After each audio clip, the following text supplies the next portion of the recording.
Hello बच्चों, कैसे हैं आप सब लोग। स्वागत है आपका हमारे मिशन एजुकेशन आपके घर में।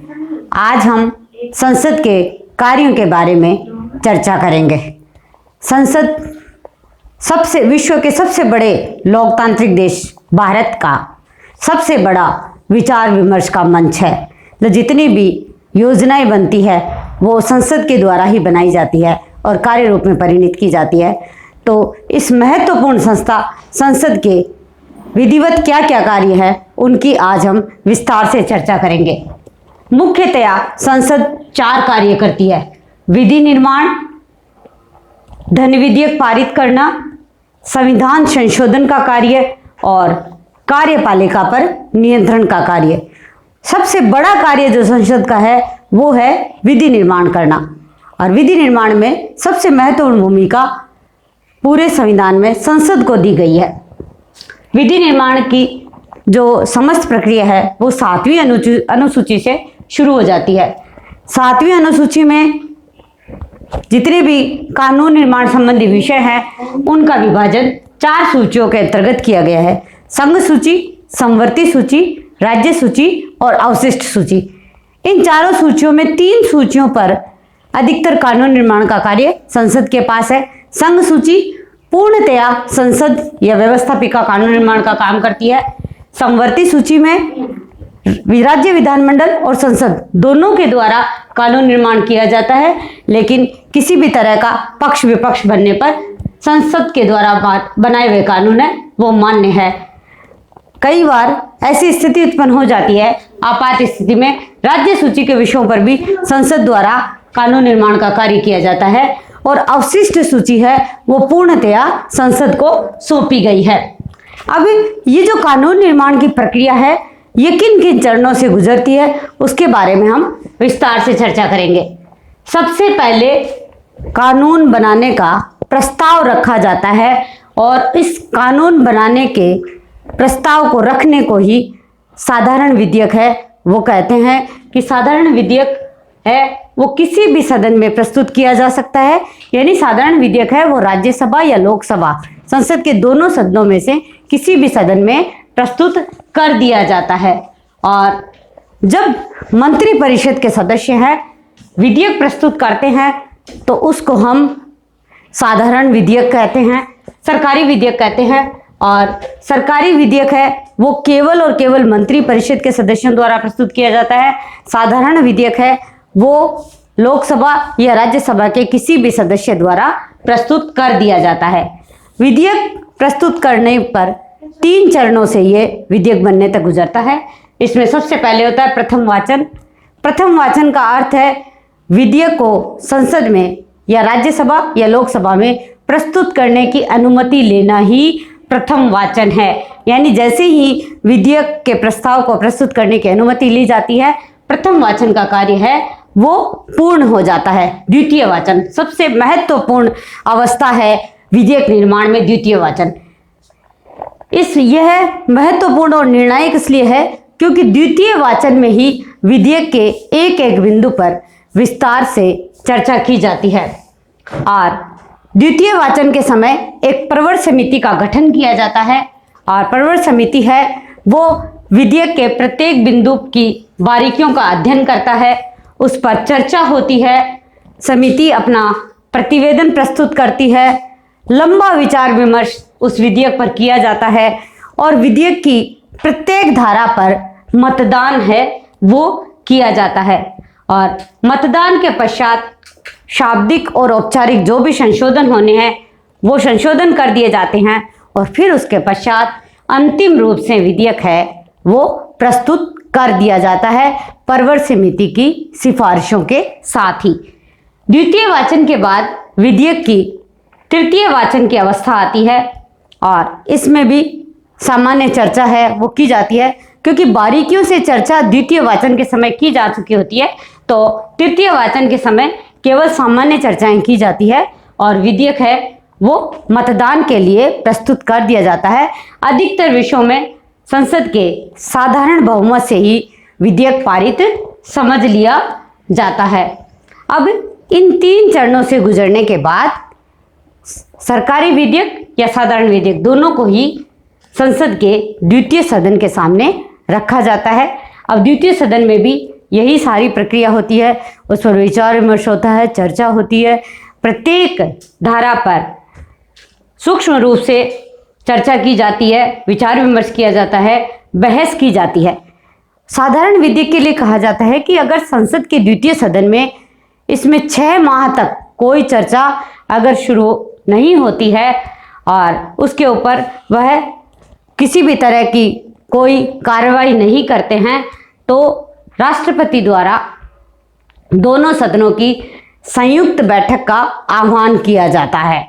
और संयुक्त बैठक में गतिरोध में जो राज्यसभा या लोकसभा दोनों में जिस भी सदन में कोई गतिरोध होता है उसका समाधान कर लिया जाता है। इस समय इस चरण में आपको सबसे अधिक ध्यान देने योग्य बात यह है कि अनुच्छेद 108 के अनुसार राष्ट्रपति संयुक्त बैठक के लिए आह्वान करता है, लेकिन लोकसभा अध्यक्ष है वो इस संयुक्त बैठक की अध्यक्षता में भाग लेता है। मतलब लोकसभा अध्यक्ष की अध्यक्षता में ही संयुक्त बैठक है वो पूर्ण की जाती है। और संयुक्त बैठक में जब इस पर मतदान होता है और पक्ष और विपक्ष में दोनों में बराबर मत आने पर अध्यक्ष के द्वारा निर्णायक मत भी दिया जाता है। संयुक्त बैठक के बाद विधेयक पर राष्ट्रपति की अनुमति के लिए राष्ट्रपति के समक्ष है वो प्रस्तुत किया जाता है।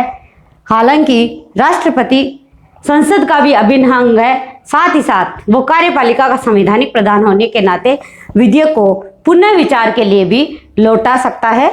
लेकिन पुनः विचार के बाद अगर दोबारा राष्ट्रपति के पास विधेयक जाता है तो विधेयक राष्ट्रपति जी द्वारा विधेयक पर हस्ताक्षर कर दिए जाते हैं। इस तरह संसद है वो विधि निर्माण का साधारण विधेयक और सरकारी विधेयक पर कार्य पूर्ण करती है।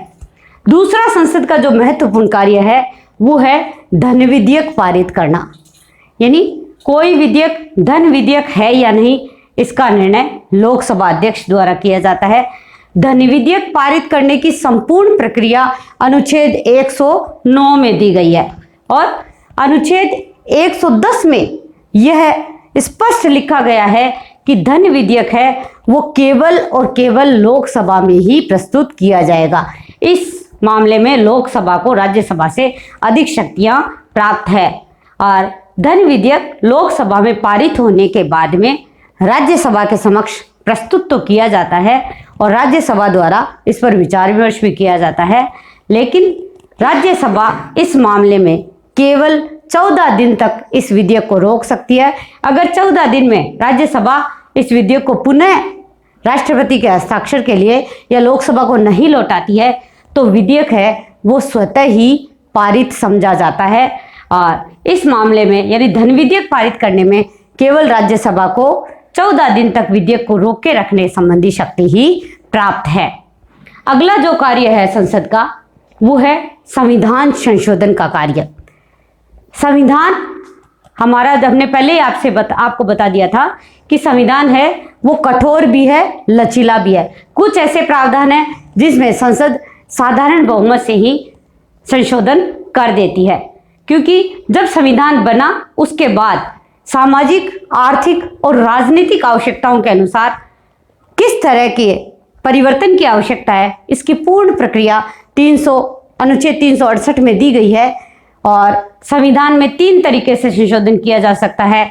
संसद के साधारण बहुमत से, संसद के 2/3 बहुमत से और साथ ही साथ संसद के 2/3 बहुमत के साथ कम से कम आधे राज्यों के विधानमंडलों के प्रस्ताव से भी संसद में है वो संशोधन कर दिया जाता है।